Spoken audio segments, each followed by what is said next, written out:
رحم اللہ من قرأ الفاتحہ.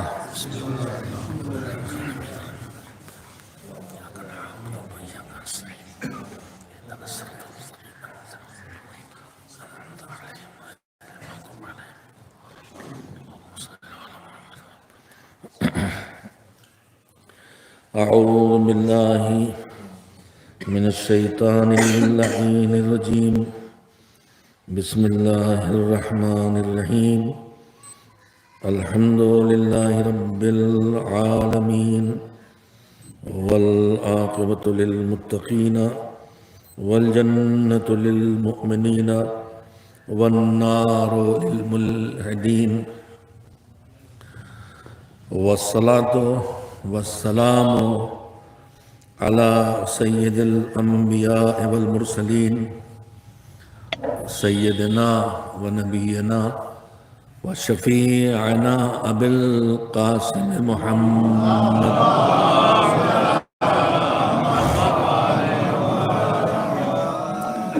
وآل الطیبین الطاہرین المعصومین المظلومین واللعنة الدائمة الباقية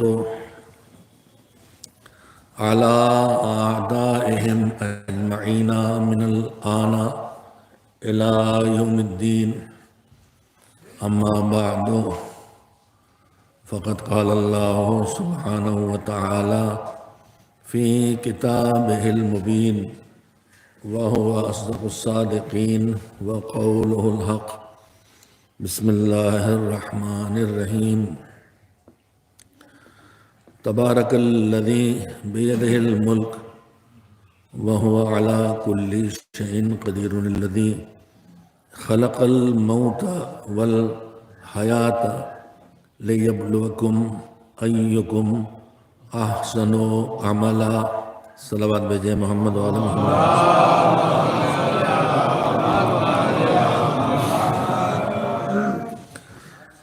مسلسل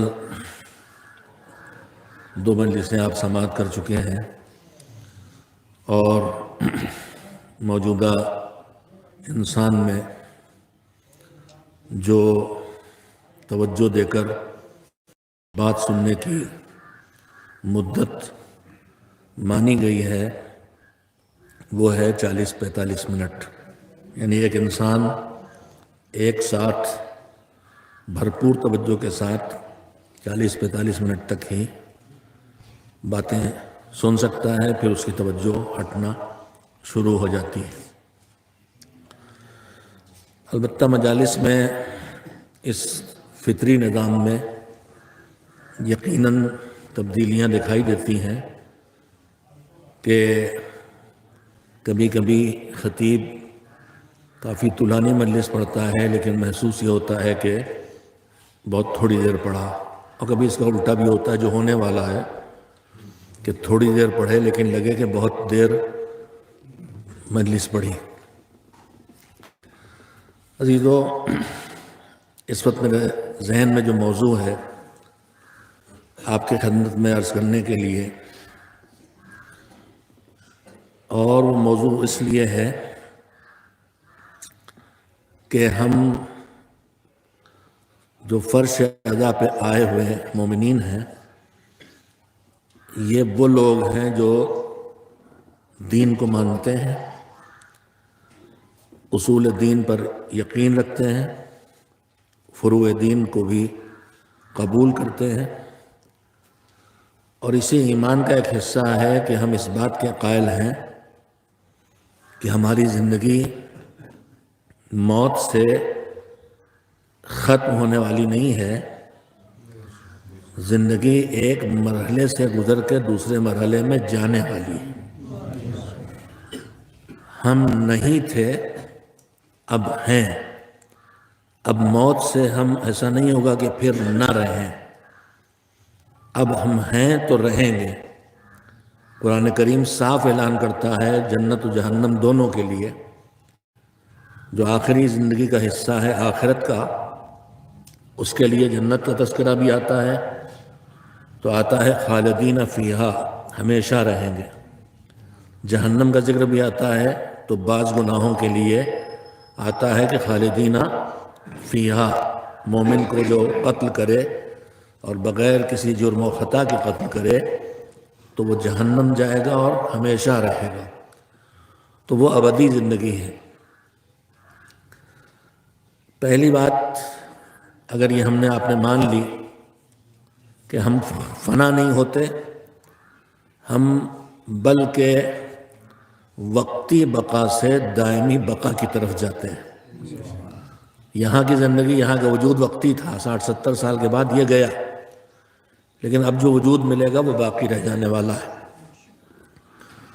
دوسری بات جو ایک مومن اور مسلمان ہونے کی حیثیت سے ہم سب مانتے ہیں وہ یہ ہے کہ چاہے یہاں کی زندگی ہو چاہے وہاں کی زندگی، بگڑے گی تو ہمارے ہاتھوں سے، بنے گی تو ہمارے ہاتھوں سے۔ یہاں کی زندگی بناتے ہیں تو ہم بناتے ہیں، اور بگاڑتے ہیں تو ہم بگاڑتے ہیں۔ اللہ نے ہمیں عقل اور شعور اور قوانین اور فطرت اور دین دے کے آزاد چھوڑا ہے۔ اب جس کا جی چاہے اس اللہ کے بتائے راستے پہ چل کے دنیا میں بھی کامیاب ہو، آخرت میں بھی کامیاب ہو، اور جس کا جی چاہے اسے چھوڑ دے، دنیا کو جہنم بنا لے یا آخرت میں جہنم اپنے لیے تیار کر لے۔ یہ 2-3 ابتدائی باتیں اس لیے کہہ رہا ہوں جو گزارش کرنا چاہتا ہوں۔ جو میں نے آیت پڑھی ہے، آیت پروردگار عالم کی ذات اقدس کی عظمت کے بیان سے شروع ہوتی ہے، اور اکثر مجالس میں آپ سنتے رہتے ہیں آیت کو، تبارک الذی بیدہ الملک، بابرکت ہے وہ ذات جہاں اللہ ہے۔ اللہ تو ہر جگہ ہے، لیکن جو اللہ کو قبول کرے گا اس کے ہاں وہ برکتیں آئیں گی جو وہاں نہیں آ سکتی ہیں جہاں اللہ کو قبول نہ کیا جائے۔ تبارک الذی، برکت والی ہے وہ ذات جس کے ہاتھ میں سارا اختیار ہے اور وہ ہر چیز پہ قادر ہے۔ آیت کے لفظوں اور جملوں میں بہت سی باتیں کہنے کی ہیں، لیکن چونکہ ایک موضوع میرے دماغ میں آپ کی خدمت میں عرض کرنا چاہتا ہوں، اس لیے میں آیت پر زیادہ گفتگو نہیں کروں گا۔ مالک ہونا اور ہوتا ہے، مالک ہو کے صاحب اختیار ہونا اور ہوتا ہے۔ ہم زمین کے مالک ہیں، مگر زمین سے غلہ اگانے کے لیے ہمارے پاس کوئی اختیار نہیں ہے، مگر وہ ایسا مالک ہے جو سورج کا مالک بھی ہے، سورج کو نکالنے کا اختیار بھی ہے، سورج کو ڈبونے کا اختیار بھی ہے۔ تبارک الذی بیدہ الملک وہو علی کل شیء قدیر، وہ ہر چیز پہ قدرت رکھتا ہے۔ اور وہ قدرت بھی کون سی قدرت؟ وہ قدرت اور اختیار جو اس سے الگ نہیں ہونے والے۔ ہمارے آپ کے پاس بھی اختیار ہے، ابھی ہمارے پاس اختیار ہے، ہم اپنے پیروں پہ چلتے ہیں، ہمارے پاس اختیار اپنے ہاتھوں سے لقمے اٹھا کے کھا رہے ہیں، لیکن کسی وقت بھی اختیار ہم سے چلا جاتا ہے، پیر ہمارے ہیں ہم سے چل نہیں رہے، ہاتھ ہمارے ہم سے چل نہیں رہے، تو ہمارا اختیار ہم سے چھین جاتا ہے، مگر اس کا اختیار کوئی اس سے چھیننے والا نہیں ہے۔ اب لفظ آیا ہے تو عرض کر دوں، اگرچہ میں تشریح نہیں کرنا چاہتا تھا، اہل علم بھی تشریح فرما ہے۔ عربی میں الفاظ کے ڈھانچے ہیں، ہر زبان میں ہوتے ہیں، اردو میں بھی ہے۔ ہم نے اتنا تو ہم نے پڑھائی ہے مکتب کے نصاب میں کہ اسم، فعل اور حرف، جو زبان بنتی ہے ان 3 چیزوں سے بنتی ہے، کچھ نام، کچھ وربس اور کچھ حروف۔ تو عربی میں جب کوئی ڈھانچہ بنتا ہے تو ایک خاص مفہوم اس میں آتا ہے جو اس ڈھانچے سے سمجھا جاتا ہے۔ مثلا ایک لفظ علم لے لیجیے آپ، اسی لفظ علم سے ایک لفظ بنتا ہے عالم، جاننے والا۔ اسی لفظ سے ایک لفظ بنتا ہے معلوم، جس کو جانا جائے۔ اسی لفظ سے ایک لفظ بنتا ہے عالم، سب سے زیادہ جاننے والا۔ اسی لفظ سے ایک لفظ بنتا ہے علیم، اردو میں ہم پھر کہیں گے جاننے والا۔ عالم بھی جاننے والا، علیم بھی جاننے والا، مگر عالم اور علیم میں فرق ہے۔ فرق یہ ہے کہ عالم وہ ہے جس سے اس کا علم چھن سکتا ہے، بے عمل عالم سے اس کا علم چھن جاتا ہے۔ ہم سب اگر تمرین نہ کریں، دہراتے نہ رہیں، تو ہمارا یہ علم پھر لا علمی سے بدل جاتا ہے۔ بیمار ہو گئے، حافظہ کمزور ہو گیا، علم چلا گیا، تو علم ہمارے پاس سے چلا جاتا ہے، لیکن اللہ عالم بھی ہے، علیم بھی ہے۔ علیم کا مطلب یہ ہے کہ وہ علم والا جس سے علم الگ نہیں ہوتا۔ اگر اس ڈھانچے کو آپ نے پکڑ لیا ہے تو فضیلت کے رخ آپ کے سامنے رکھنا چاہتا ہوں۔ عربی میں ایک لفظ ہے علو، اردو میں بھی بولا جاتا ہے بلندی۔ اس لفظ سے ایک لفظ بنتا ہے عالی، اونچا۔ اردو میں ہم بولتے ہیں مزاج عالی۔ اسی لفظ سے ایک لفظ بنتا ہے علی۔ عالی بھی اونچا، علی بھی اونچا۔ لیکن جیسے عالم وہ عالم جس سے علم چلا جائے، ویسے عالی وہ عالی ہے جو ابھی اونچائی پہ چھت پہ ہے، نیچے آگے اب عالی نہیں رہا۔ لیکن عالی وہ ہے جس سے اس کا علو الگ ہو جاتا ہے، مگر علی وہ ہوتا ہے جس سے اس کی علو اور اس کی بلندی کبھی الگ نہیں ہوتی۔ تو اللہ قادر ہے اور ہر چیز پہ قدرت رکھتا ہے۔ جو آیت پڑھی میں نے اس میں اس لفظ کے لیے کہ الذی خلق الموت والحیات، پھر وہی اردو کی بات آتی ہے اور عربی کی بات آتی ہے۔ عربی میں ایک لفظ ہے خلقت، ایک لفظ ہے صنعت۔ ہم اردو میں دونوں کے لیے ایک ہی لفظ بولتے ہیں بنانا۔ یہ ممبر کس نے بنایا؟ مکتب کی کتاب میں دینیات میں یہ گھر کس نے بنایا؟ یہ ممبر کس نے بنایا؟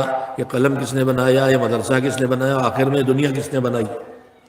تو اردو میں تو بنایا ہے، مگر عربی میں دونوں میں فرق ہے۔ یہ ممبر بنانے والا ممبر بنایا ہے، مگر لکڑی تھی، اسے ممبر کا شیپ دیا ہے، یعنی وجود کی ایک شکل کو دوسری شکل سے بدلا ہے۔ یہ مائک بنایا ہے، لوہا تھا اس سے مائک بنایا ہے۔ یہ قبا بنائی ہے، کپڑا تھا اس سے قبا بنائی ہے۔ تو جب ایک ہے کو دوسرے ہے کی قبا پہنائی جائے تو وہ ہوتی ہے صنعت، لیکن جب نہیں سے ہاں کیا جائے تو وہ ہوتی ہے خلقت۔ اللہ خالق بھی ہے اور صانع بھی ہے، وہ نہیں سے ہاں بھی کرتا ہے اور ہاں کی شکلیں بھی بدلتا رہتا ہے۔ انسان صانع ہو سکتا ہے اور ہے، لیکن انسان خالق نہیں ہو سکتا۔ انسان کا کام نہیں سے ہاں کرنا نہیں ہے، انسان کا کام ہاں سے ہاں کو بدلتے رہنا ہے۔ لہذا اب سائنس کتنی ترقی کر جائے اور میرے بدن سے ایک ذرہ نکال کے اسٹیم سیلز کا کے نام سے اور پورا دوسرا صفی حیدر کھڑا کر دے تو خدائی میں کسی طرح کے شبہ کی ضرورت نہیں ہے۔ اگر یہ ذرہ اسے نہ ملتا تو یہ صفی حیدر کو وجود میں نہیں لا سکتا۔ یہ نہیں سے ہاں بنانا اللہ کا کام ہے۔ تو نہیں سے ہاں ہے خلقت۔ مجھے کہنا یہ تھا کہ اللہ نے موت اور حیات دونوں کے لیے ایک ہی لفظ استعمال کیا ہے، الذی خلق الموت والحیات، جس نے حیات کو بھی خلق کیا ہے اور موت کو بھی خلق کیا ہے۔ یعنی جیسے حیات نہیں سے ہاں ہونے کا نام ہے، ویسے ہی موت بھی ہاں سے نہیں ہونے کا نام نہیں ہے، نہیں سے ہاں ہونے کا نام ہے۔ اس وقتی زندگی کو دائمی زندگی سے بدل دینے والی چیز موت ہے، اللہ اس کا خالق ہے۔ ہم نہیں سے ہاں سے نہیں ہوتے موت میں، ہم ہاں سے ہاں رہتے ہیں، ہمارا وجود اگلے مرحلوں میں جاتا ہے۔ اب دنیاوی بات یہ تھی، دوسری بات یہ تھی کہ ہم سب مانتے ہیں کہ دنیا میں بھی جو ہم کریں گے وہی پڑھیں گے، ہم محنت کر کے پڑھیں گے کامیاب ہوں گے، محنت نہیں کریں گے پھر سڈی رہ جائیں گے۔ دل لگا کے کاروبار کریں گے ترقی کریں گے، کام چوری کریں گے تنگ دست رہ جائیں گے۔ اپنے ہاتھوں میں ہے سب۔ آخرت کا بھی سارا معاملہ یہی ہے کہ آخرت میں ہمیں وہی ملنا ہے جو ہم نے یہاں سے آخرت کے لیے کیا ہے یا بھیجا ہے۔ آخرت بنانا ہے تو ہمیں اور بگاڑنا ہے تو ہمیں۔ اس کی گفتگو تفصیل سے کرنا چاہیے، لیکن میں اس وقت اس پر بھی گفتگو نہیں کرنا چاہتا۔ آپ ہم سب جانتے ہیں کہ ہماری جنت کب آئے گی ہمارے پاس؟ جب ایمان کے مرحلوں میں توحید سے عدالت اور نبوت اور امامت اور قیامت تک کے عقائد ہمارے پاس ہو، اور اس کے بعد اعمال کی زندگی میں ہمارے پاس واجبات ہوں، مستحبات ہوں جو ہماری جنت تک پہنچائیں، اور حرام سے ہم بچے ہوئے ہوں تاکہ جہنم سے نکل سکیں۔ یہ تمہیدی بات تھی۔ جو مجھے اصل بات آپ صاحبان ایمان سے جو مجلس کرتے ہیں، ماتم کرتے ہیں، نماز پڑھتے ہیں، زکوٰۃ دیتے ہیں، خمس نکال رہے ہیں، ان دینداروں سے کہنا ہے، میری اس وقت کی گفتگو بے دینوں سے نہیں ہے۔ آپ دینداروں سے مجھے گزارش ہے کچھ کرنا ہے کہ کچھ مسائل ایسے ہیں جن کی طرف دیندار بھی متوجہ نہیں ہے اور محنت کے ضائع ہو جانے کا بڑا خطرہ ہے۔ میں اس سلسلے میں آیت پڑھوں کہ میرے دماغ میں بات کیوں آئی، موضوع کیوں آیا؟ قرآن مجید نے دیا موضوع اپنے لیے اور پھر آپ کے لیے۔ قرآن مجید میں پروردگار عالم کا ارشاد ہے، بسم اللہ الرحمن الرحیم، قل هل ننبئکم بالاخسرین اعمالا، اے پیغمبر آپ ان لوگوں سے کہیے، ان مسلمانوں سے، کہ کیا ہم تمہیں باخبر کریں ان لوگوں سے جو اپنے اعمال کی دنیا میں سب سے زیادہ گھاٹا اٹھانے والے ہیں، یعنی جو کرنا چاہیے وہ کر بھی رہے، نماز بھی، روزہ بھی، زکوٰۃ بھی، حج بھی، مجلس بھی، ماتم بھی، نذر بھی، فاتحہ بھی، قربانی بھی، ماں باپ کی خدمت بھی، بچوں، سب کچھ ہو رہا ہے، اپنے خیال میں کر رہے ہیں، مگر ان کی ساری محنت بیکار جا رہی، گھاٹے میں جا رہے ہیں۔ کون ہے وہ؟ الذین ضل سعیہم فی الحیاۃ الدنیا وہم یحسبون انہم یحسنون صنعا، جنہوں نے کام تو بہت کیے، کوششیں تو بہت کی، مگر اس راستے سے ہٹ گئے جس راستے پہ چل کے انہیں کوشش کرنا تھی۔ نماز کیوں پڑھ رہے ہیں ہم؟ نماز آدمی کوئی عبادت کرتا ہے تو کس لیے؟ قربتاً الی اللہ، اللہ کی قربت کے لیے، اللہ کی اطاعت کے لیے۔ اب جو نماز پڑھیں تو کیا پائیں گے؟ کہ جنت پائیں گے، جزا پائیں گے، ہم یہیں پہ رکے ہوئے ہیں، اسی لیے سب کرتے ہیں، جنت کے لیے، جنت کے لیے۔ کوئی بری بات نہیں ہے اگر پیسہ سے اونچی چیز بھی ہے، لیکن جنت کے لیے۔ تو ہم جنت کے لیے کر رہے ہیں اپنے خیال میں، فاتحہ، نذر، نیاز، قربانی، فطرہ، افطاری، حاضری، سب کر رہے ہیں اپنے خیال میں جنت کے لیے۔ اللہ کہتا ہے مگر ان کی کوشش راہ سے ہٹ گئی، وَهُمْ يَحْسَبُونَ أَنَّهُمْ يُحْسِنُونَ صُنْعًا، کوشش راہ سے ہٹ گئی ہے اور وہ سمجھتے ہیں کہ ہم بڑا اچھا کر رہے ہیں۔ ہم آپ جتنا دن سال بھر کرتے رہتے ہیں، عرفہ منایا جا رہا ہے، فاتح ہو رہے ہیں، دھاگے باندھے جا رہے ہیں، مجلس، ماتم، نوحہ، نیاز، نذر، قربانی، سب ہو رہا ہے، یہی سب کر رہے ہیں، ہم سمجھ رہے ہیں اچھا کر رہے ہیں۔ اللہ کہہ رہا ہے کہ ہوشیار ہو جاؤ، یہ تم اچھا سمجھ کے کر رہے ہو، یہ خطرے میں ہو سکتا ہے تم سب سے زیادہ گھاٹے میں رہو۔ تو میں وہی متوجہ کرنا چاہتا ہوں دیندار طبقے کو کہ ہم سے وہ غلطیاں کہاں ہو رہی ہیں جو غلطیاں ہماری محنتوں کو ضائع کر سکتی ہیں۔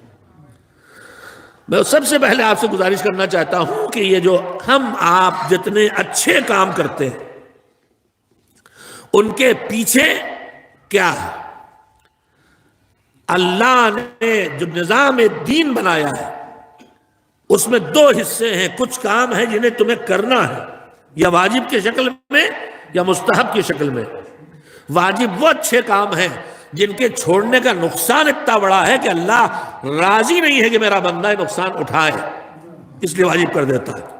مستحب وہ کام ہے جن کے کرنے میں ثواب، فائدہ تو بہت ہے مگر چھوڑنے میں اتنا بڑا نقصان نہیں ہے، لہذا اللہ اس کو کہتا ہے مستحب۔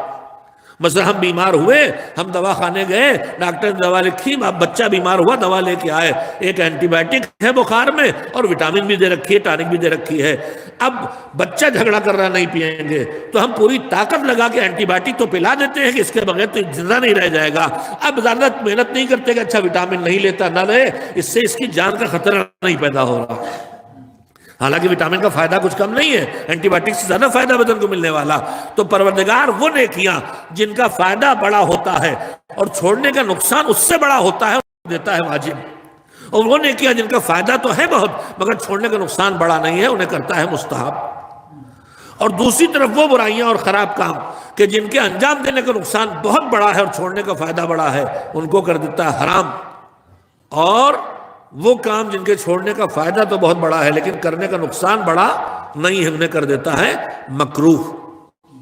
اب یہ فائدہ اور نقصان چاہے میرے جسم سے تعلق رکھے، چاہے میری روح سے، چاہے میری ذات سے تعلق رکھے، چاہے میری فیملی سے، چاہے میری دنیا سے تعلق ہو ان فائدے و نقصانوں کا، یا میری آخرت سے، لیکن خداوند عالم اپنے لیے نہیں کر رہا، یہ کچھ ہو رہا ہمارے لیے ہو رہا کہ ادھر واجب و مستحب کی راہ پہ آ کے فائدوں تک پہنچو اور ادھر حرام اور مکروہ سے اپنے کو بچا کے نقصانات سے بچو۔ تو اب ہم جو نیکیاں کرنے چلتے ہیں تو نیکیوں میں پروردگار عالم نے تین چیزیں اس کے مقابلے میں رکھی ہیں، یہیں سے پوری توجہ آپ کو مجھے چاہیے۔ پہلی چیز کیا ہے؟ پہلی چیز یہ ہے کہ آخرت کے ثواب سے پہلے اللہ نے ہر نیکی کے نتیجے کے طور پر اس دنیا میں اس کے اچھے اثرات بھی دیے ہیں. صدقہ مجھے آخرت میں ثواب دے گا، لیکن صدقہ میری جان یہاں بچائے گا، صدقہ میری حفاظت کرے گا، صدقہ میرے مال میں برکت دے گا. دعا میری قبول ہوگی، آخرت میں جزا دے گی، لیکن دعا کروں گا تو ثواب آخرت کا ملنا الگ بات ہے. یہاں اس کے مقابلے میں اللہ کی طرف سے عطا ہونے والی ہے. یا وہ جو میں مانگ رہا ہوں یا وہ جو میں مانگ رہا ہوں اچھا نہیں ہے، تو وہ جو مجھے پتا نہیں میرے لیے اچھا ہے وہ دے دے گا. اگر میں نماز پڑھ رہا ہوں تو آخرت کی جزا اور ثواب اپنی جگہ ہے، لیکن اس سے پہلے یہ نماز مجھے گناہوں سے بچنے کی طاقت دے گی. ان الصلاۃ تنہی عن الفحشاء والمنکر. اگر میں روزہ رکھ رہا ہوں تو روزے میں بھوک پیاس کو برداشت کرنا آخرت کا ثواب تو بعد میں دے گا، لیکن اس سے پہلے میرے اندر تقوی پیدا کرے گا. روزے سے یہ صلاحیت پیدا ہوگی کہ میں اپنے اوپر اتنا قابو کروں کہ واجبات نہ چھوٹیں، حرام نہ ہو. اگر اللہ کہتا ہے کہ تم جاؤ اور ماں باپ کی خدمت کرو تو ماں باپ کی خدمت کا ثواب تو آخرت میں ملے گا، مگر ماں باپ کی خدمت کرنے سے اس دنیا میں روزی میں برکت ملنے والی ہے، زندگی میں صحت ملنے والی ہے، اور عمر طولانی ہونے والی ہے، اس دنیا میں ملے گا. تو جتنی نیکیاں آپ دیکھتے چلے جائیں، زیارت عاشوراء کا ثواب اپنی جگہ، مگر زیارت عاشوراء ہم پڑھیں گے تو خالی آخرت کا ثواب نہیں ہے. زیارت عاشوراء ہماری زندگی میں آئے گی تو نہ جانے کتنے اچھے اثرات اسی دنیا میں لے کے آئے گی. روزی بڑھا دے گی، مصیبتوں سے نجات دلوا دے گی.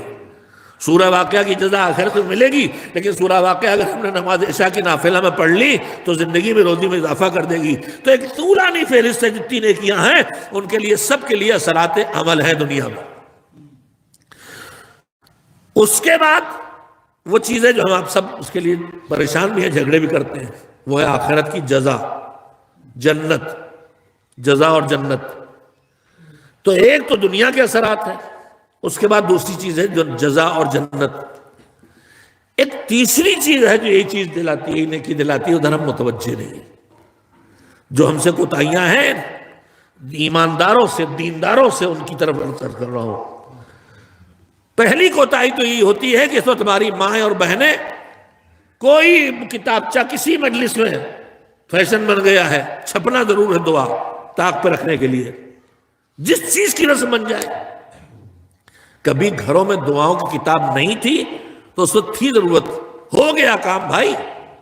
اب گھر گھر مفاتیح موجود ہے اور ہر جیب میں موبائل موجود ہے اور موبائل میں ہر دعا موجود ہے.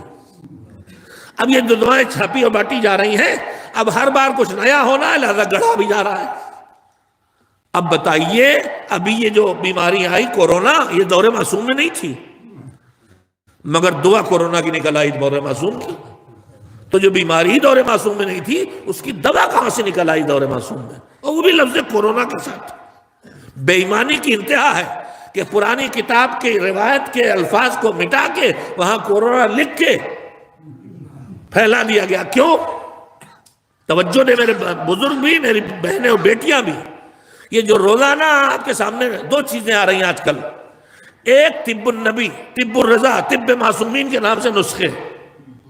ہر مرض کا علاج جو ڈاکٹر نہیں کرتا ہے، وہ جیسے پہلے جھولا چھاپ ڈاکٹر کرتے تھے، شوگر سے لے کے بواسیر تک کا علاج ایک ہی جگہ.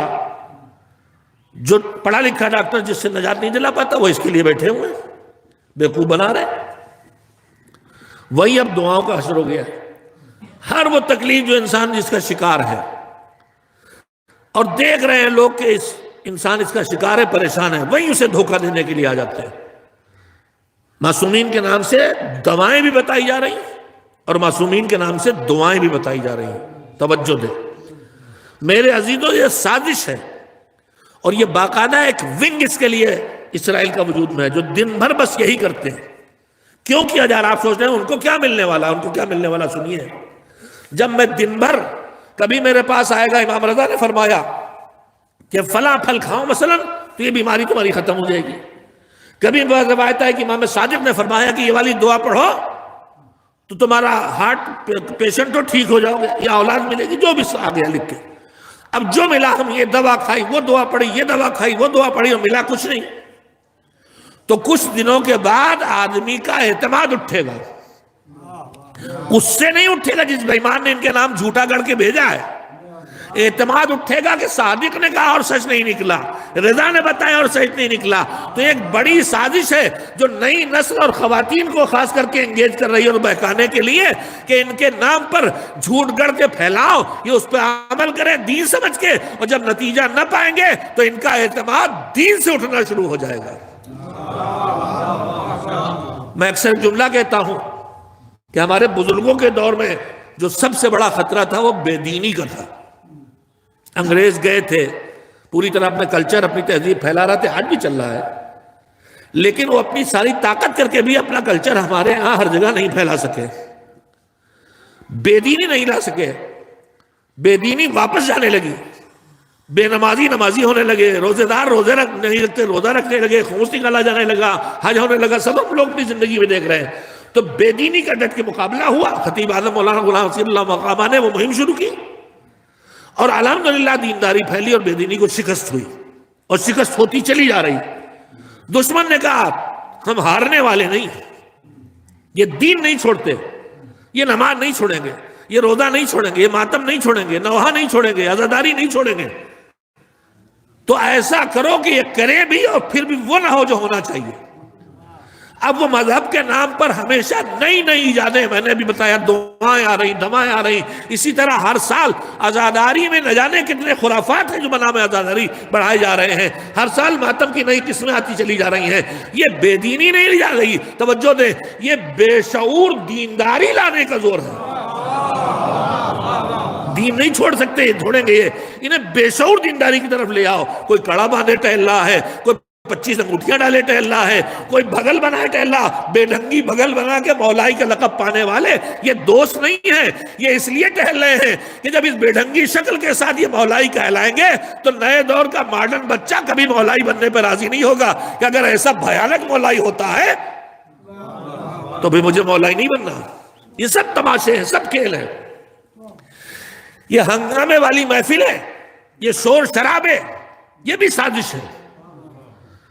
کچھ اس میں پیسے لے کے کر رہے ہیں اور کچھ سادہ لوگوں سے جوانوں سے کروا رہے ہیں بنام ولایت۔ میں آپ سے پوچھتا ہوں، آج سے 30-40 سال پہلے محفلوں میں آپ جا کے بیٹھیں، کیا اسی طرح کے ہنگامے ہوتے تھے؟ کیا ایسی ہلڑ ہوتا تھا؟ کیا ایسی نعرے لگتے تھے؟ اس دور میں بے ڈھنگے نعرے آئے، گلی گلی، اور اس کے بعد وہ اس سے بھی آگے جبریل کا ٹیچر اور کس کا دیور رئیس البائزین مرحوم علی اللہ مقامہ نے کہا بھائی یہ علی کے شایان شان نہیں ہے یہ، تو ان کے خلاف شہرت دے دی گئی کہ وہ نعروں کے خلاف ہے۔ اصل میں ہوتا یہ ہے کہ جیسے وہ کر رہے ہیں اس کو ٹوکیے تو وہ اصل عمل کی مخالفت کرتے۔ کوئی یہاں مسجد میں نماز پڑھ رہا کے اور وہ ٹکر مار فاس والی نماز، یہ رکوع وہ سجدہ ٹھکا ٹھک، ہم نے کہا کون سی نماز پڑھ لو؟ کہا دیکھیے مولانا صاحب نماز سے منع کر رہے ہیں۔ بھائی ہم نماز سے نہیں منع کر رہے، ہم تمہاری اس طریقے پہ تنقید کر رہے ہیں۔ تم ماتم بھرے مجمع میں غیر مہذب انداز سے کپڑے اتار کے جو ماتم کر رہے ہو، ہم اسے ٹوک رہے ہیں، ہم ماتم کو نہیں ٹوک رہے ہیں، ہم تمہارے اس بیہودہ طریقہ ٹوک رہے ہیں۔ ہم عزاداری مخالف نہیں ہیں، ہم عزاداری کی تہذیب کو جو تم ختم کر رہے ہو۔ میں پوچھتا ہوں آپ سے، اور جتنے ایسے ہی سب کر رہے ہیں ان سے پوچھتا ہوں کہ بہت دعوے دار ہوں کہ بی بی تشریف لاتی، بے شک روایات ہیں، آقا خوئی رحمت اللہ علیہ نے ان ساری روایات کو مطالعہ کر کے کہا ہے کہ روایات صحیحہ، اور جس سے اطمینان حاصل ہوتا ہے کہ ان محافل و مجالس میں جہاں ذکر محمد علیہ محمد علیہ السلام ہوتا ہے وہاں ملائکہ بھی آتے ہیں اور انبیاء اور معصومین کی حضور بھی ہوتا ہے۔ کس شکل میں ہوتا ہے، کیسے ہوتا ہے وہ تفصیل نہیں سمجھی جا سکتی، لیکن ان کو تشریف فرما ان کا وجود ہوتا ہے۔ جیسے مولا علی ہر مرنے والے کے سرانے جائیں گے، تب آپ اتنا تو من نہیں پڑے کہ سرانے آپ کیسے آئیں، ہمارے آپ کے بس کی بات نہیں ہے، اور بس کی بات ہے بھی تھوڑا بہت، سورج بھی تو ہر ایک کے پاس پہنچا ہوا ہے، تو جب یہ سورج ہم میں سے ہر ایک کے پاس پہنچ سکتا ہے جو اس نور کے طفیل میں بنا ہے، تو نور کیوں نہیں آ سکتا؟ تو موجود ہوتے ہیں۔ اب میں آپ سے صرف ایک بات پوچھنا چاہتا ہوں کہ ہم آپ گھروں میں رہتے ہیں، عام طور پر مہذب گھرانوں میں اندر بھی بنیان اور جانگیاں پہن کے لوگ نہیں ٹہلتے۔ گھر کی خواتین، ماں، خالہ، بیٹی، بہن، ان کے سامنے بھی پسند نہیں کرتے، خلاف تہذیب لگتا ہے۔ اور اگر گھروں میں اس بے تکلفی سے رہتے بھی ہیں تو مجلس میں یہاں آ کے آپ بیٹھے ہیں تو اپنے گھر میں جو آپ کے پاس سب سے شائستہ لباس تھا وہ پہن کے آئے، ہے کہ نہیں؟ تو یہ بتائیے، آپ یہیں ابھی ہم کے قمیصیں اتار کے بیٹھیے، بیٹھیں گے آپ کے؟ نہیں مولانا، خلاف تہذیب ہے، سب ایک دوسرے کو دیکھ رہے ہیں، آپ بھی یہیں موجود ہیں۔ تو میرے عزیزو، اگر ہم ایک دوسرے کے احترام میں اور ایک دوسرے کے خیال سے مناسب لباس پہنتے ہیں اور وہ اتارتے نہیں ہیں، تو پھر یہ کیسی بات ہے کہ ایک طرف کہتے ہو بی بی زہرا تشریف فرما ہے اور دوسری طرف انہی کے سامنے اس طرح کے لباس اتار کے ماتم بھی کر رہے ہو اور اس طرح کے ہنگامے بھی کر رہے ہو۔ لڑکے آپس میں شور شرابہ کر رہے ہوتے ہیں، ذرا سے کوئی بزرگ پہنچ جائے تو فوراً بزرگ آگے چپ ہو جاتے ہیں۔ یہ بتائیے، جو آج ہماری محفلوں میں جس طرح نعرے لگتے ہیں اور جن طرح کے الفاظ استعمال ہوتے ہیں، جو کیفیتیں ہوتی ہیں، سچ بتائیے اگر آغا سیستانی بیٹھے ہوں تو ایسے ہوگا؟ نہیں ہوگا، ہمت نہیں پڑے گی۔ تو جب ان کے نائب کے سامنے ہمت نہیں پڑتی ہے تو اگر یہ یقین ہے کہ وہ تشریف فرما ہے تو پھر ایسے نعرے، ایسے بے ڈھنگے طریقے، ایسے بے ڈھنگے اشارے، ایسے بے ڈھنگے الفاظ استعمال کرنے کی ہمت کیسے پڑتی ہے؟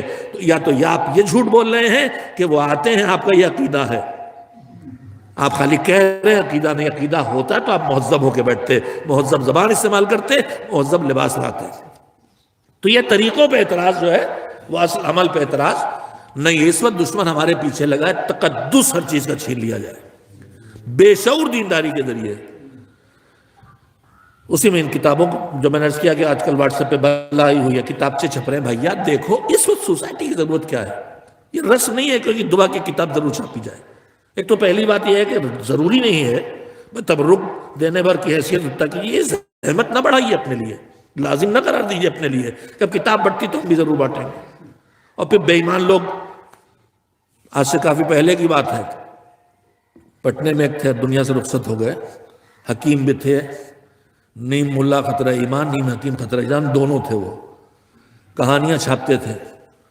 تو کسی نے کہا کہ چچا سب کی کہانیاں ہیں مگر جناب بی بی خدیجہ کی کہانی نا، کہاں بیٹا ٹھیک کہہ رہے ہو، لو اگلے دن معلوم ہوا وہ کتاب بھی آ گئی۔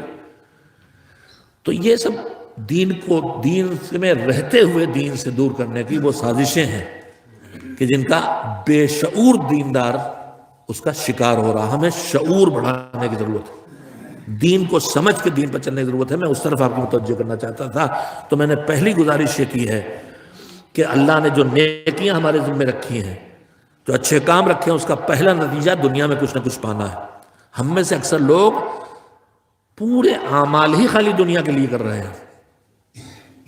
نماز شب پڑھ رہے ہیں، روزی کسی نے روایت میں بتا دیا روزی ملے گی، اب نماز شب روزی کے لیے 40 دن کا چلہ یاسین کا بیٹی کی شادی کے لیے، اور نہیں ہوئی شادی تو اس چلہ بتانے والے سے ایمان نہیں اٹھا، اللہ سے ایمان اٹھ گیا۔ علم کے پاس امام باڑوں میں بندھن اور تالے اور دھاگے، کاہے کے لیے؟ ہم رول نمبر لکھے ہوئے ہیں۔ ارے یار، اگر وہ تمہارے کام آنے والے تمہارے خیال میں، تمہارا رول نمبر لکھنے کی ضرورت ہے؟ تمہیں ان کا پتہ نہیں ہے تمہارا رول نمبر کیا ہے؟ یہ سب بے شعور دینداری ہے۔ اچھا، ایک اپنی بے شعور دینداری بھی سن لیجئے۔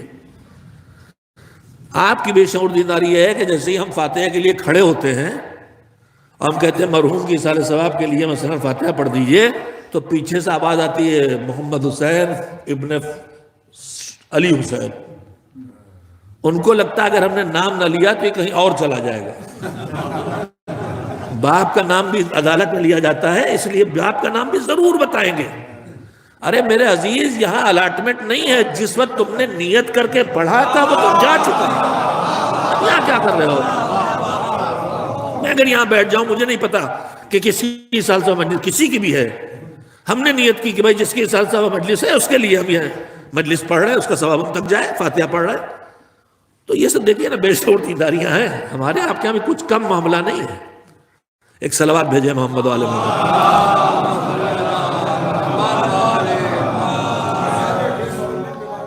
بہت دنوں بعد آئے کہ پھر نہ بلائیے گا، سب آج ہی سنا دیں.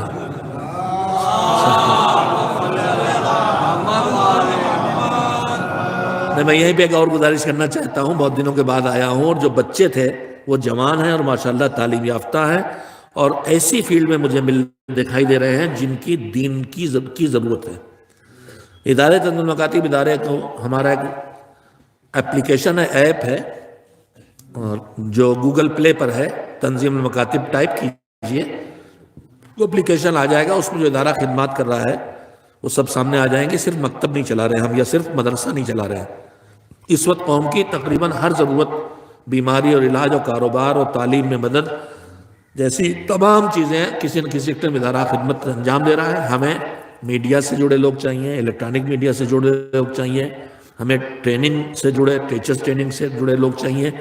تو میں گزارش کروں گا کہ مجلس کے خاتمے کے بعد جو جوان طبقہ جتنا شامل ہے وہ کھانا کھا کے 15 منٹ کے لیے آ کے ہمارے ساتھ بیٹھ جائیں اور اپنا تعارف ہم سے کرا دیں اور ادارے کے بارے میں تھوڑا سا انہیں بتا دیں. ایک مہم ہم نے یہ بھی شروع کی ہے جس مہم کا نام رکھا علی والے. ہم سب ضرورت مند بھی ہیں اور ہمارے پاس کچھ نہ کچھ ہنر بھی ہے. کوئی ڈاکٹر، کوئی انجینئر، کوئی ماسٹر، کوئی ٹیچر، کوئی روٹی پکاتا ہے، کوئی سنگھاڑا بول دیتا ہے، کچھ تو کر ہی رہا ہے.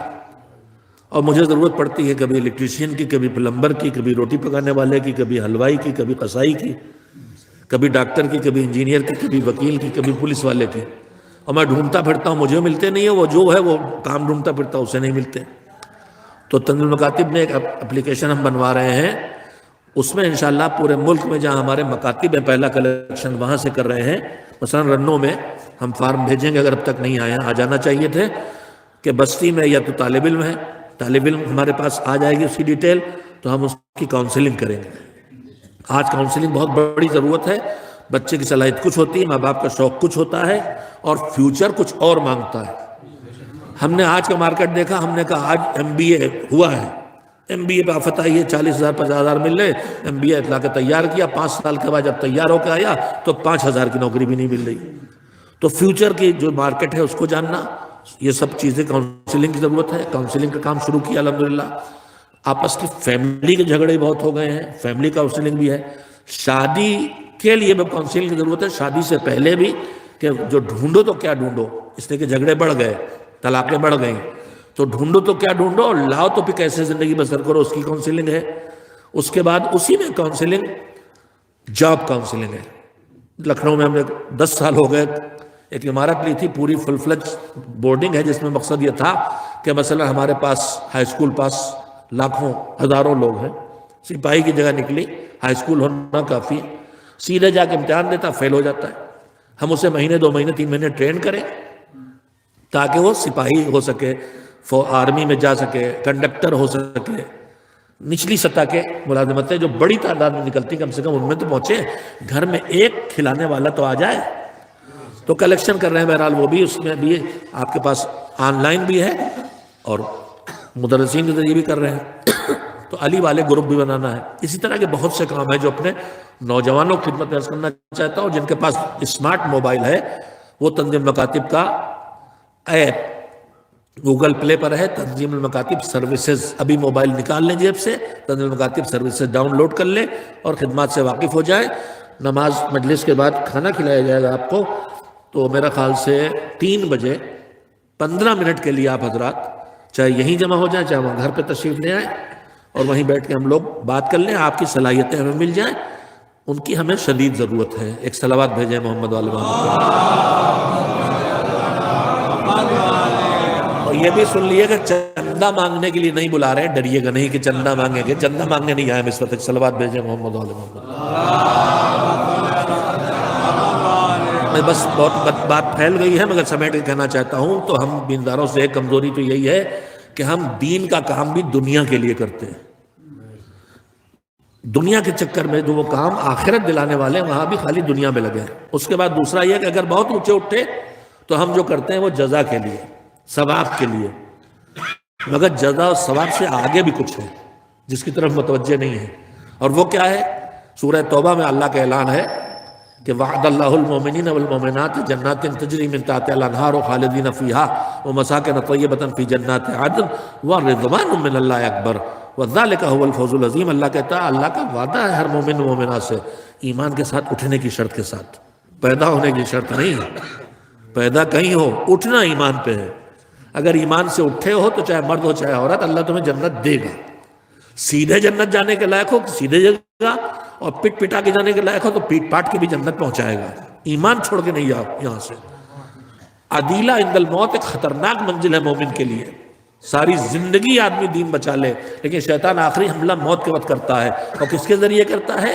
جس کا شوق دل میں زیادہ ہے، اولاد کی محبت زیادہ ہے، اسی کے ذریعے حملہ کر دے گا، جاتے جاتے پروردگار یہ سب بچے رو رہے ہیں، ان کو میں نے محنت سے پالا، اب میں مر کے انہیں چھوڑ کے جا رہا ہوں، ان کا کون وارث ہوگا؟ کفر میں چلا گیا آدمی۔ پیسے کی محبت میں جس چیز کی لالچ پائے گا اس کے ذریعے بہکانے کی کوشش کرے گا، اسی لیے دعاؤں کا حکم دیا گیا ہے۔ انہی میں دعاؤں میں ایک دعا آخر زمانہ کے لیے دعائے غریق کے نام سے، چھٹے امام حضرت جعفر صادق علیہ السلام نے، جو آج کل آپ دیکھ رہے ہیں دین فروشی کا دور، نیتا جی کے ساتھ تصویر کھنچوانے کے لیے دین بک رہا ہے،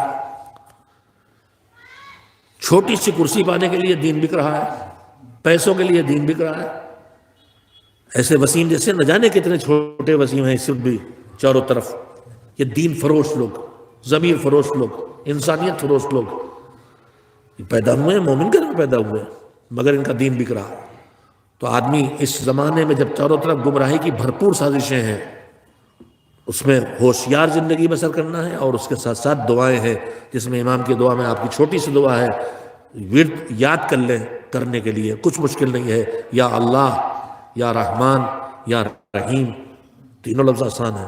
یا مقلب القلوب، اے دلوں کے بدل دینے والے، ثبت قلبی علی دینک، میرے دل کو اپنے دین پر قائم رکھ۔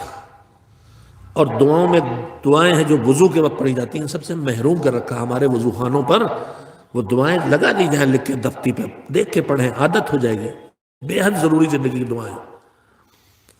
مسا کرتے وقت کی دعا ہے، ثبت قدمی علی الصراط یوم تزل فیہ الاقدام، اس دن جب صراط پہ سب کے پیر پھسلیں گے، اس دن میرے پیروں کو پھسلنے سے بچا لینا، تو یہاں نہ پھسلیں گے تو وہاں نہ پھسلیں گے، اور یہاں اگر پیسے کی کائی پہ پھسل گئے تو وہاں بھی پھسل جائیں گے، یہاں اگر اولاد کی محبت کی کائی پہ پھسل گئے تو وہاں پھسل جائیں گے، یہاں بھی نام و شہرت پہ پھسل گئے تو وہاں بھی پھسل جائیں گے۔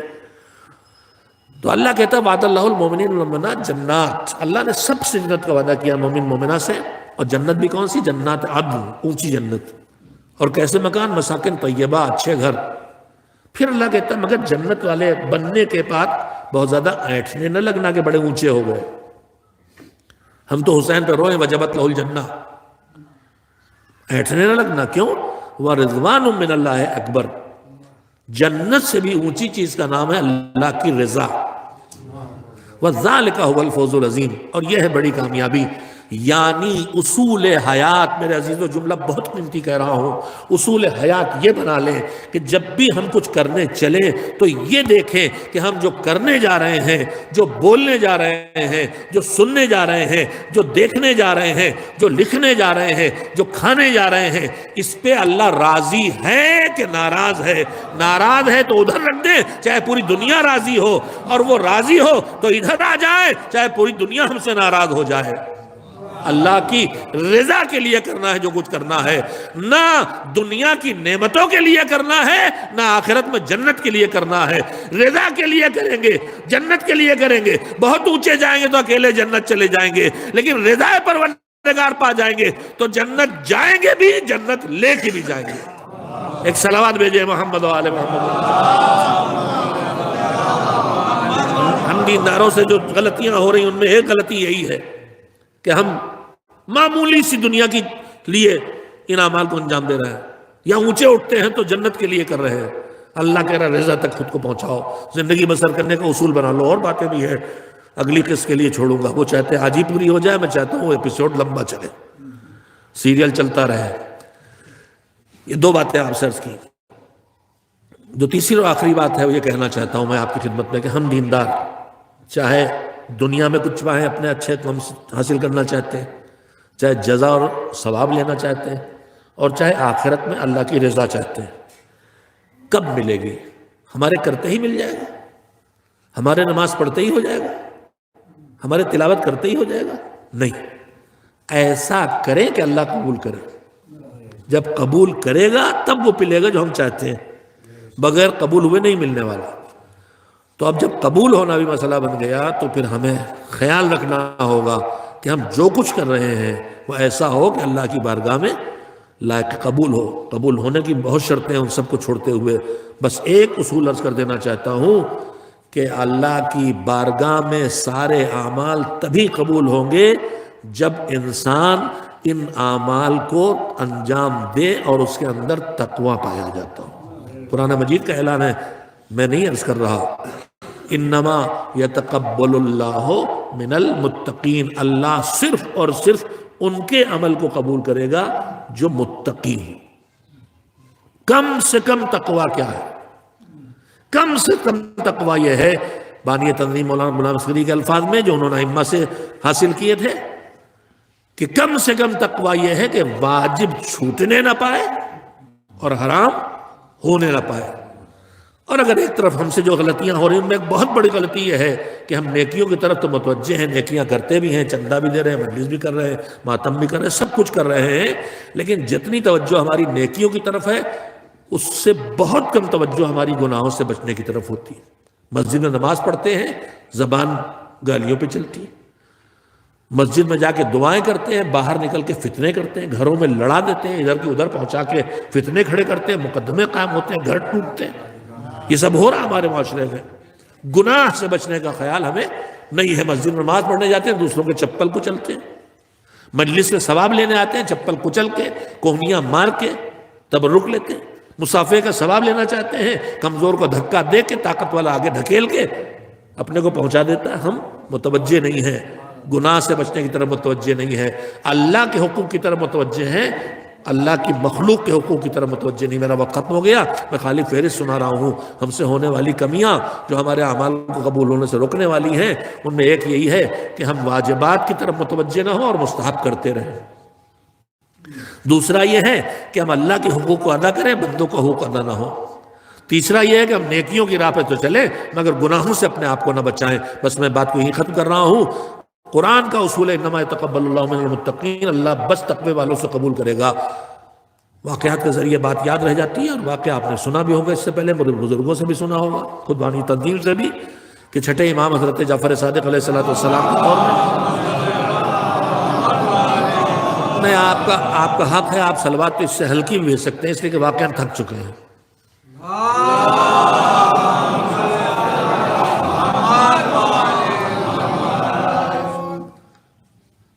امام کے دور میں ایک شخص تھا جو بڑا اللہ والا مشہور تھا. رہتا کہیں تھا، بستی میں آتا تو لوگ گھیر لیتے تھے. وہی جو بابا لوگوں کے ساتھ ہوتا ہے، کوئی دعا لکھوا رہا، کوئی سر پہ. اب نئی چیزیں نکلی. آج کل ایک چیز اور آئی ہے، سر پہ ہاتھ رکھ دیجئے. یہ سر پہ ہاتھ رکھ دیجئے کہ کلچر اسلام کا نہیں ہے، یہ سندھ کے سائیں بابا کا کلچر ہے. اب وہ یہ کلچر وہاں سے ایکسپورٹ کیا جا رہا پوری دنیا. پنجاب اور سندھ جو ہمارے پڑوس میں ہے، وہاں نو شیعہ بہت ہیں. چھوٹی سی بات پہ بھی جذبات میں شیعہ ہو گئے، دین کو سمجھے بغیر. کلچر ان کے پاس وہی ہے، باباؤں والا، صوفیوں والا، قبروں پر بیٹھنے والے ملاؤں والا، جاگیرداروں والا. یہاں بھی ہے نا کہ وہ بابا درخت پہ بیٹھے ہیں اور پیر اگر سر پہ رکھ دے تو پکا وزیر اعظم ہو جائے گا. صابن جو گھس نکلا، سر پہ ہاتھ رکھ دیا. کہا یہ سر پہ؟ بھائی یتیم کے سر پہ ہاتھ رکھنے کا حکم دیا گیا محبت سے. یتیم 15 سال سے چھوٹا ہوتا. آپ یتیم عقل ہیں، یتیم ادب ہیں. آپ سر پہ ہاتھ رکھنے سے ٹھیک ہونے والے نہیں ہیں، آپ کی عقل کو سدھارنے کی ضرورت ہے. یہ کلچر ہمارے درمیان بھیجا جا رہا ہے. سر پہ ہمارے ہاتھ رکھ دیے. ہم کیا ہے جو آپ کے ہاتھ پہ سر رکھ دیں؟ ہمیں بابا بنایا جا رہا. وہ خود اسے مرید، وہ تو پیروں میں سر رکھ رہے ہیں نا. وہاں سندھ میں آپ جا کے دیکھیں، کلچر ہے وہاں پیروں میں سر رکھنا حرام ہے. جو یہ جتنے بابا لوگ ہیں اور جتنے یہ ذاکر لوگ ہیں، یہ سب کے پیروں میں سر رکھے جاتے ہیں، حرام ہے. سر پہ ہاتھ رکھ دیے، جھکے کھڑے، جتنا رکوع میں جھکا جاتا، حرام ہے. یہ سب کلچر تو طرفہ آپ کے بیچ آ رہا. یہاں جو بقلم خود مولائی ہیں، میں نے بقلم خود کہا ہے، بقلم خود مولائی لوگ ہیں، وہ بھی یہی سب کلچر لا رہے ہیں. آڑے کڑے پہن کے سر پہ ہاتھ رکھ دیے. کہا ہے سر پہ رکھ دیے؟ کون ہے آپ؟ کیا ہوتا ہے سر پہ ہاتھ رکھنے سے؟ ارے کہیے مولانا ہاتھ اٹھا کے دعا کر دیجئے کہ میں سدھر جاؤں تو بات بھی صحیح ہو. میرے ہاتھ رکھنے سے کیا ہوگا؟ میں نہ موسیٰ ہوں، نہ عیسیٰ، نہ علی. مگر یہ سب کوششیں ہو رہی ہیں، جو اوپر ہے اسے نیچے لاؤ اور جو نیچے اسے اوپر لے جاؤ. شروع سے سازشیں چلی آ رہی. خیر بات میں بات نکلتی آ رہی. تو بڑے میاں تھے، بڑے اللہ والے کہلاتے تھے، ڈھیرے ہوئے لوگوں نے کہا بھائی، امام نے کہا کیا بات ہے؟ تک بڑا متقی آدمی ہے، بڑا اللہ والا ہے. اچھا، اب امام پہ واجب ہو گیا حقیقت بتانا. ایک دن امام اس کو جانتے سب ہیں مگر بتانا ہے لوگوں کو، ساتھ رہے نگرانی کی. لوگوں کے بیچ سے نکلا اور گیا پھل والے کی دکان پہ اور میٹھی میٹھی باتیں کرنا شروع کی اور اسی نگاہیں بچا کے 2 انار جیب میں رکھ لیے. اگلی دکان پہ گیا روٹی کے، اس سے میٹھی میٹھی باتیں شروع کی اور 2 روٹیاں رکھ لی جیب میں. امام اس منظر کو دیکھتے رہے، کچھ نہیں بولے. اصلاح کرنے آئے، حقیقت سمجھانے آئے. اب وہ بھی نکلا بستی سے باہر. اگر چورا کے کھا لیتا تو پھر بھی سمجھ میں آ رہا تھا، لیکن بستی سے باہر نکلا، کھنڈر میں پہنچا، وہاں محتاج آدمی پڑا ہوا تھا، ہاتھ پیروں سے مجبور، آنکھوں سے مجبور. گیا اس کو لے جا کے 2 چیزیں دی، لیے تو کھا. اب جو اس کو 2 چیزیں دے دی، 2 روٹیاں 2 انار، تو امام سامنے آ کہ تو نے یہ کیا کیا؟ کہا دیکھا نہیں تم نے کیا کیا؟ کہاں دیکھا، یہ تو پوچھ رہے ہیں. تم نے 2 انار چرائے، 2 روٹیاں چرائی اور لا کے اسے کھلا دی. کہتا ہے کہ تم نے قرآن نہیں پڑھا کیا؟ امام سے. امام نے کہا کیوں؟ کہا قرآن میں لکھا ہے کہ من جعل بالحسنۃ فلہ عشر امثالھا، کہ جو ایک نیکی کرے گا اس کو 10 ثواب ملیں گے. اور قرآن ہی میں لکھا ہوا کہ جو ایک برائی کرے گا، ایک بدی کرے گا، اس کو ایک ہی سزا ملے گی. تو میں نے 2 انار اور 2 روٹیاں اس کو دی، 4 نیکیاں ہو گئی، 40 ثواب. اور میں نے 2 انار چرائے اور 2 روٹیاں چرائی، تو 4 گناہ نکل گئے میرے، تب بھی 36 ثواب. امام نے فرمایا کہ قرآن میں نے نہیں پڑھا، کہ قرآن تو نے نہیں پڑھا. اور جب اہل بیت کو چھوڑ کے قرآن سمجھا جاتا ہے تو ایسی حماقت آمیز فیصلے ہوتے ہیں. کہا ہم نے نہیں پڑھا. کیوں؟ کہ تم نے یہ بتا دیا کہ تمہیں 10 ثواب اس کے مل گئے، 4 اس کے مل گئے، لیکن 10 ثواب ملنے کی شرط بھی تو ہے. کب وہ کیا ہے؟ کہ اسی قرآن میں اللہ لکھا ہے کہ انما یتقبل اللہ من المتقین، اللہ صرف صاحبان تقوی کے عمل کو قبول کرتا ہے. تو جب تو نے چوری کر لی تو تیرا تقوی رہا کہاں؟ اور جب تقوی رہا نہیں تو پھر قبول ہونے کا کوئی امکان نہیں. تو تیرے نام عمل میں تو خالی چوری کا گناہ رہ گیا، یہ کار خیر نہیں رہ گیا. میرے عزیزو، یہ بے عقلیاں ہم بھی کر رہے ہیں. مال خمس جیب میں پڑا ہوا ہے، نہیں نکالا ہے، سے نظر نیاز بھی ہو رہی ہے، اسی سے حاضری بھی ہو رہی ہے. کیا وہ قبول کرنے والے ہیں؟ غریب کا حق، اپنا حق تو شاید وہ معاف بھی کر دے، صاحب امام ہو سکتا ہے معاف کر دے، اگرچہ وہ بھی ان کا حق ان معنی میں نہیں کہ وہ اپنی ذات پہ خرچ کرے.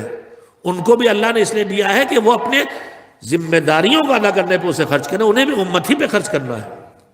لیکن چلیے ان کے ہاتھ میں جانا ہے، ہم سوچ لیں کہ معاف کر دے. لیکن جو یہ غریبوں کا حق رکھا گیا ہمارے مال میں زکوٰۃ کی شکل میں یا صدقات کی شکل میں یا سدات کی شکل میں، ہم کیسے سوچ سکتے ہیں؟ یہ ہماری بے توجہیاں ہیں جو دیندار سے ہو رہی ہیں، بے دینی سے نہیں ہو رہی ہیں.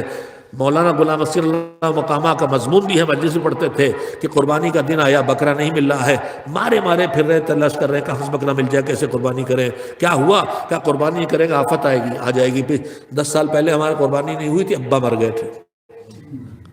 کہ یہ قربانی واجب نہیں، اللہ نے مستحب رکھی، اس کے لیے اتنا پریشان ہے، اس لیے کہ ڈر بیٹھ گیا کہ نہیں کریں گے تو پھر ابا مر جائے گا. ابا تو دوبارہ نہیں مرے گا، اماں مر جائے گی. لیکن خمس جو واجب وہ نہیں نکالا، اس کے لیے بالکل پریشان نہیں ہے. اللہ صاف کہہ رہا ہے کہ دو گے تو ہم اس سے زیادہ دیں گے. بھروسہ نہیں آتا. روایات میں صاف اور صریح لکھا ہوا ہے کہ جو اپنے واجبات اپنے مال سے نہیں نکالتا، اس سے کہیں زیادہ یا حرام میں خرچ ہو جاتا ہے یا ضائع ہو جاتا ہے. ہم سب اپنا تجربہ کر لیں، سال بھر میں کتنی بیماریوں پر خرچ ہو جاتا ہے، کتنا پیسہ ادھر ادھر ضائع ہو جاتا ہے. تو میرے عزیزو، میں نے بات کو یہیں پہ روکا، ختم کیا، بات مکمل نہیں ہوئی کہ ہم دینداروں سے بھی جو ناسمجھی کا دین چل رہا ہے، اس کو بے شعور دینداری کو باشعور دینداری سے بدلنا ضروری ہے. ہمیں ان چیزوں کا دھیان دے کے دین کی راہ پہ چلنا ہے تاکہ ہماری محنت ضائع نہ جائے. ایسا نہ ہو کہ نمازیں بھی پڑھیں، روزے بھی رکھیں، حج بھی کریں، مجالس و ماتم بھی کریں اور کچھ ایسا نہ ہو جو اللہ کی بارگاہ میں لائق قبول ہو سکے۔ لائق قبول بنانا ہے تو پہلی شرط ہے اپنے اندر تقوی پیدا کرنا، دوسری شرط ہے اپنے آپ کو دکھاوے سے بچانا۔ کوئی چیز بھی ہماری آج دکھاوے کی بھی آفت آئی ہوئی ہے، زیارت کے لیے پہنچتا بعد میں ہے، پہلے دکھاوا کرنے کے لیے فوٹو بھیج دیتا ہے۔ آدمی جاتا ہے روضے پہ روتے ہوئے گر جاتے تھے جا کے، اب وہاں کھڑا ہے اسے سیلفی کی فکر ہے۔ میں ایک جملہ اکثر کہتا ہوں کہ سیلفی تو ہمارا کچھ نہ بگاڑ سکے مگر یہ سیلفی ہمیں تباہ کیے دے۔ بس میں اپنی بات کو یہی ختم کرتا ہوں، دیندار ہونا کافی نہیں ہے، باشعور دیندار بننا ضروری ہے۔ اس لیے کہ اللہ کہہ رہا عمل کافی نہیں ہے، لِيَبْلُوَكُمْ أَيُّكُمْ أَحْسَنُ عَمَلًا، تم میں سے کون ہے جو بہتر عمل کر کے دکھائے گا۔ جتنی کوالٹی بہتر اتنا ہی نتیجہ اونچا، اور اس جگہ کی اونچائیوں پہنچ جاتا ہے کہ جب ادھر سے آواز آ سکتی ہے کہ یا ایتھا النفس المطمئنہ ارجعی الی ربک راضیۃ مرضیہ، اے نفس مطمئن آ جا اپنے پروردگار کی طرف، تو اپنے رب سے راضی، تیرا رب تجھ سے راضی۔ عزیزو، کربلا میں حسین اور حسین کے ساری ساتھی، انہیں بس ایک فکر تھی کہ میرا رب مجھ سے کیسے راضی ہو، میرا پروردگار کیسے راضی ہو۔ اور جب اس رضا کی منزل پہ پہنچے تو پھر انہیں شرف بھی عجیب و غریب ملے ہیں۔ روایات کہتی ہیں کہ امام حسین علیہ السلام صبح سے جب کوئی مجاہد جا کے زخمی ہو کے گرتا تھا تو مدد کے لیے بلاتا تھا، امام جاتے تھے مدد کے لیے، لے کے آتے تھے لاش، لیکن ہر بار امام ہاتھوں پہ لاش کو اٹھا کے ایک دعا کرتے تھے، اللہم تقبل منی ھذا القربان، اے پروردگار میری اس قربانی کو قبول کر لے۔ بھیجا الگ الگ انداز سے ہے مگر لانے میں ایک عمل مشترک رہا، بھیجا الگ الگ طرح سے ہے۔ اکبر کو بھیجا تو کلیجے سے لگا کہ جب گھوڑے بٹھایا تھا تو اکبر کو کانوں میں آواز آئی، جس سے کوئی گر پڑا ہمڑ کو دیکھا کہ بوڑھا باپ زمین سے اٹھ رہا ہے، خاک جھاڑتا ہوا، بابا یہ زحمت کیوں؟ کہا بیٹا تم نہیں سمجھ سکتے، بس جاؤ جہاں تک دکھائی دو، مڑ مڑ کے اپنا چہرہ دکھاتے رہنا۔ اور ہاتھوں کو اٹھا کے کیا تھا، پروردگار اب تو گواہ رہنا کہ مجھ سے بھیج دیا میں نے جو صورت و سیرت میں تیرے رسول سے مشابہ تھا، جب میرا دل اپنے نانا کی زیارت کے لیے بے چین ہوتا تھا جس چہرے کو دیکھ کے سکون حاصل کرتا تھا، اور اب اسے بھی بھیج دیا۔ عباس کو کس سے رخصت کیا؟ عباس ہاتھ جوڑے کھڑے ہیں، اجازت نہیں ملتی، ہر بار ایک جواب دے دیتے ہیں کہ بھیا تم تو میرے لشکر کے سردار ہو، تمہیں کیسے جانے دوں؟ مگر جب قاسم کی لاش بھی لے کے آ گئے، پھر عباس سر جھکا کے آ گئے، اجازت دے دے آقا۔ پھر وہی جملہ سنا، میرے لشکر کے سردار ہو، اجازت کیسے دے؟ سر جھکا کے عباس نے کہا آقا اب وہ لشکر ہے کہاں؟ اسی لمحے خیموں سے آواز آئی، رتش بچوں کی ہائے پیاس کی آواز۔ کہا بھیا جان لگی ہے تین بچوں کے لیے پانی کا انتظام کرو۔ عباس کو بازو پڑھ کے رخصت کر دیا۔ قاسم کو اجازت نہیں مل رہی، قاسم ہاتھوں کو چومتے ہیں، پیروں کو چومتے ہیں، چچا جانے دو، چچا جانے دو۔ حسین کہہ دیتے ہیں تم تو میرے بھیا کی یادگار ہو، کیسے جانے دو؟ مایوسی کے عالم میں خیمے کے گوشے میں آ کے بیٹھ گئے۔ ماں نے مایوس بچے کو دیکھا، بیٹا کیا بات ہے؟ لگتا ہے کسی بڑی مصیبت شکار کا۔ اماں اس سے بڑی مصیبت کیا ہوگی کہ سب شہید ہو گئے اور میرا چچا مجھے نہیں جانے دیتا۔ کہ بہت پریشان ہوگا۔ اماں بڑی پریشانی ہے۔ کہا اسی وقت کے لیے تمہارا بابا جب دنیا سے جا رہا تھا تو کہا تھا کہ جب میرا بیٹا بہت پریشان ہوگا تو یہ تحریر اس سے دے دینا، میں نے تمہارے بازو میں باندھی ہے، لو پڑھ لو۔ تحریر دیکھی تو بڑے بھائی نے چھوٹے بھائی کے نام لکھا تھا، بھیا میں کربلا نہ پہنچوں گا، میرا بچہ قاسم ہوگا، میری جگہ اسے مرنے کی اجازت دے دینا۔ قاسم پرچہ لے کے پہنچ گئے۔ حسین نے بھائی کی تحریر دیکھی، بھائی کے جگر کے ٹکڑے اور تشت یاد آ گیا۔ قاسم روایت کہتی ہے قاسم کبھی بابا چچا کے ہاتھ چومتے تھے، کبھی پیر چومتے تھے، بابا جانے دو، چچا جانے دو، چچا جانے دو۔ آخر کار جناب قاسم کو کلیجے سے لگا کے رخصت کیا۔ اور کوئی نہیں روایت مجھے پڑھنے کو ملی کہ حسین اتنا روئے کہ یہ بھی بے ہوش ہو گئے اور قاسم بھی بے ہوش ہو گئے۔ تھوڑی دیر کے بعد وہ لاشیں بھی لے کے آ گئے۔ سب کو الگ الگ انداز سے رخصت کیا، مگر سب کو لانے کا انداز ایک مشترک تھا، چاہے وہ حبیب کی لاش لائے ہو، اللہم تقبل ھذا القربان، مجھ سے اس قربانی کو قبول کر لے، چاہے عباس کی لاش چھوڑ کے آئے ہو آپ کی کلارے، میری اس قربانی کو قبول کر لے، چاہے علی اکبر کے کلیجے سے لاش کو لگا کے لے کے آئے ہو، میری اس قربانی کو قبول کر لے، چاہے 6 مہینے کے وزنی لاشیں کو اٹھائے اکیلے اٹھا کے لائے ہو، میری اس قربانی کو قبول کر لے۔ یہ منظر صبح سے زینب دیکھ رہی تھی۔ اور اب وہ وقت آیا کہ حسین کا سر کٹ گیا، خیموں میں آگ لگ گئی، سروں سے چادریں چھن گئیں، بیویاں بے چین ہو کے خیموں سے نکلی ننگے سر، ساری طرف آگ لگی ہوئی ہے، چاروں طرف تازیانے لگ رہے ہیں۔ زینب کبھی کلثوم کو تازیانوں سے بچاتی ہیں، کبھی رباب کو تازیانوں سے بچاتی ہیں، پورا جسم زینب تازیانے پڑ رہے ہیں، بچوں کو سمیٹا، بیبیوں کو سمیٹا۔ جب ذرا سناٹا چھایا، جب لوٹ مار ختم ہوئی، جب آگ بجھ گئی، تو جلتی زمین پہ بیبیوں کو بٹھا کے بھیا کی لاش ڈھونڈنے نکلی۔ نشیب میں بھیا کی بے گوروں کا فن لاش، گھوڑوں کی ٹاپوں سے کچلی ہوئی لاش دکھائی دی۔ بے سر کی لاش کو بہن نے پہچانا، میں سمجھا دوڑ کے بھیا کی لاش پہ بہن گرا دے گی، مگر علی کی بیٹی باوقار قدموں سے چلتی ہوئی بھیا کی لاش تک آئی، گھٹنے زمین پر ٹیکے، لاش کو ہاتھوں سے اٹھا اس ماسا۔ پروردگار، تیرے جس بندے نے دن بھر قربانیاں تیری بارگاہ میں دی ہیں، معبود اپنے اس بندے کی قربانی کو اپنی اس کنیز سے قبول فرما لے۔ قربان ان اللہ کے نیک بندوں پر کہ جنہوں نے اپنا سب کچھ دے کے دین بچایا تاکہ ہم تک دین پہنچ جائے۔ اے میرے حسین کے غلاموں اور اے زینب کبریٰ کی کنیزوں، اٹھو اور اس مہم کو تیز کرو کہ تمہارے گھر سے بے دینی نکل جائے، تمہارے گھروں سے بے دینداری کی خوشبو اور نور پھیل جائے۔ وَسَيَعْلَمُ الَّذِينَ ظَلَمُوا أَيَّ مُنقَلَبٍ يَنقَلِبُونَ أَلَا لَعْنَةُ اللَّهِ عَلَى الْقَوْمِ الظَّالِمِينَ۔ الہی بحق الزہرا وَأَبِيهَا وَبَعْلِهَا وَبَنِيهَا، پروردگار ہماری اس مجلس اعزا کو قبول فرما، اس سے جو اجر و ثواب ہمیں عطا کرے تو ہم معصومین کی، چاردہ معصومین کی خدمت میں ہدیہ کرتے ہیں، اس سے جو مزید ثواب ملے ان مرحومہ کی روح تک پہنچا دے جن کے اصال ثواب کے لیے مجلس منعقد کی گئی ہے۔ پروردگار تیرے بندے ہمیشہ ظلم و ستم کا شکار رہے، اس وقت ظالم جنگ احزاب لڑ رہے ہیں، پوری دنیا کے ظالم ایک ساتھ مل کے ایک ملت کے خلاف ساری طاقتیں لگائے ہیں، افغانستان سے لے کے بحرین تک اور سعودی عرب سے لے کے پاکستان کے بارڈرز تک اور افریقہ کے ملکوں تک تیری آواز بلند کرنے والے علی کے غلام حسین کا ماتم کرنے والوں کے جسم کے پرخ سے اڑائے جا رہے ہیں، مسجدوں اور امام باڑوں میں بم پھوڑے جا رہے ہیں۔ معبود ان ظالموں کو آپس میں ٹکرا کے نیست و نابود کر دے جو یہ ظلم کر رہے ہیں، ان مظلومین کے درمیان ان حکومتوں کو قائم کر دے جو ان مظلومین کی حفاظت کرے۔ پروردگار ان مظلومین کی چوطرفہ فکر کرنے والے ملک جمہوریہ اسلامی ایران کی حفاظت اور حمایت فرما۔ رہبر انقلاب اسلامی اور آیت اللہ العظمہ سیستانی ان کو طول عمر صحت کے ساتھ عنایت فرما۔ ہمارے جوان جنہیں گمراہ کر کے فقہا اور مراجع سے متنفر کر دیا گیا ہے انہیں عقل و شعور عنایت فرما کہ وہ اپنے ہمدردوں کو اپنے دشمنوں سے الگ کر کے پہچان سکیں۔ جو دین کے دشمن نشانات اور رسومات کو ختم کر کے دین کی نشانیاں مٹا کے ثبوت ختم کر دینا چاہتے ہیں، جنت البقیع منہدم کرنے کے بعد انہوں نے بار بار حملے کیے ہیں، ان کی ساری کوشش ہے کعبے کو ختم کرنے کی، ان کی ساری کوشش ہے نجف و کربلا کو ختم کرنے کی۔ معبود ان مقامات کی حفاظت فرما۔ جو محافظ گمنام مجاہد جو ریگستانوں میں بھوکے پیاسے رہ کے ظالموں کے خطروں سے ان جگہوں کو بچا رہے ہیں، زائرین کی حفاظت کر رہے ہیں، پروردگار ان مجاہدوں کی حفاظت فرما۔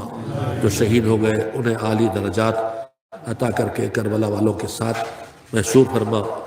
زمانے کے امام کے غیبت کے دور میں جو علماء، فقہا، مراجع تقلید، اساتید، ذاکرین، خطبہ، شعراء، مجالس برپا کرنے والے جو بھی دین کا کام دین کے لیے کر رہے ہیں، پروردگار ان کے توفیقات میں اضافہ فرما، ان کو اجر و ثواب عنایت فرما، ان کے گناہ معاف فرما۔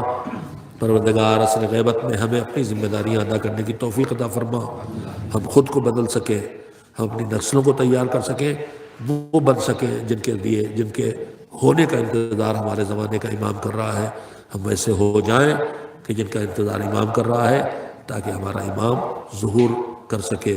ہمارے امام کے ظہور کے حالات فراہم فرما، ہمارا سلام ان تک پہنچا دے۔ ہمارے اعمال خیر بہت کم ہیں، ہمارے برے اعمال زیادہ ہیں جو ان کے دل کو دکھ پہنچاتے ہیں۔ پروردگار ہمیں یہ صلاحیت دے کہ ہم اپنے دکھی دل مولا کی رنجیدہ دل کو اور رنجیدہ نہ کریں، کم سے کم ہمارے اعمال ان کو اذیت پہنچانے کا سبب نہ بنے. ان کو ہم سے راضی اور خوشنود فرما, تو بھی راضی اور خوشنود ہو جا. ایک بار سورہ حمد اور 3 بار سورہ توحید کی تلاوت فرما کے سورہ اختر مرحومہ بنت انصر رضا مرحوم کی روح کو ہدیہ کرتا.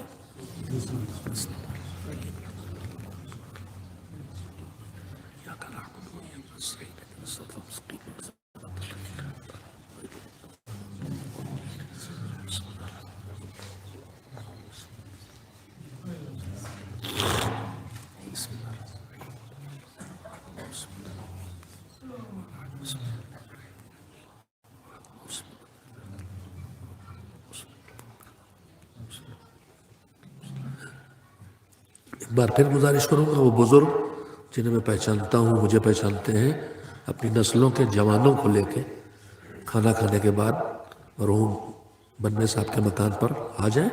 وہاں ہم 10-15 منٹ آپس میں تعارف حاصل کر لیں تاکہ علی والے گلس کا یہاں بھی وجود لایا جا سکے.